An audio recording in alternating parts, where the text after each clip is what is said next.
一场春雨过后， আসসালামু আলাইকুম।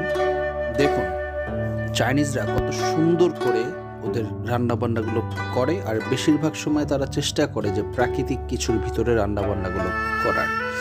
তো চলুন পুরো ভিডিওটি বিস্তারিত দেখতে থাকি। আশা করি আপনারা সময় পাস হবে এবং আমাদেরও ভালো লাগবে। ধন্যবাদ।